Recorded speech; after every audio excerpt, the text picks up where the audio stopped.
Gostaria de convidá-la a abrir no livro de Josué, se você tiver uma Bíblia. Eu quero que hoje você veja algo sobre acontecimentos que tiram tantas vidas sem que elas nem ao menos saibam o que está acontecendo. Já ouvimos a frase o mundo, a carne e o diabo. A cidade de Jericó em Josué, na verdade, retrata o mundo. Foi a fé de Raabe, você deve se lembrar, que foi usada naquela história de como o Senhor livrou ela e sua família durante a tomada de Jericó. Jericó era uma cidade que Deus escolheu para destruir totalmente. Raabe virou as costas para o mundo. Às vezes não percebemos que temos de dar 100% as costas ao mundo. É tão fácil pensar que podemos andar por uma calçada ou asfalto com um pé em um nível e o outro no outro, achando que, de alguma forma, vamos impactar as duas regiões? Não.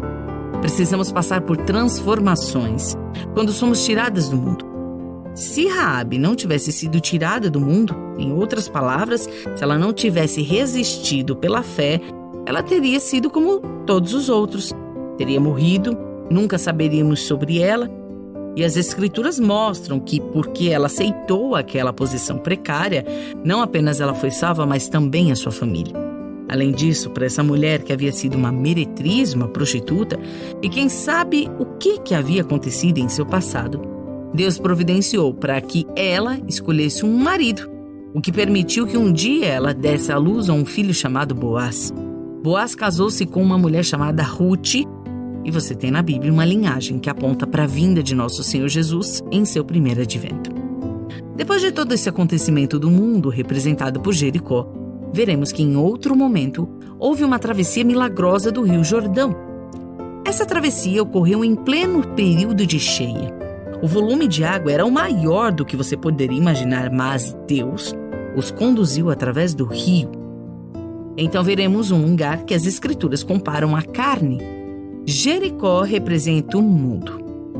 Ai, uma palavra tão pequena, representa a carne. No capítulo 6, versículo 18, foi dada uma mensagem muito clara. Guardai-vos das coisas amaldiçoadas, para que não vos torneis malditos a vós.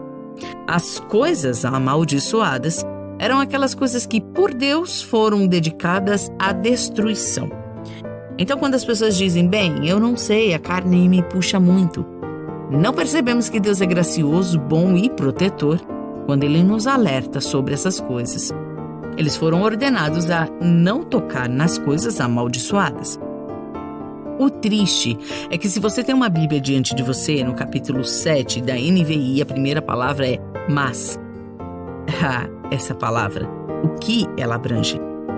Mas os israelitas foram infiéis com relação às coisas consagradas, as coisas amaldiçoadas, pois Acã, este é o nome de um homem, apossou-se de algumas delas, e a ira do Senhor acendeu-se contra Israel.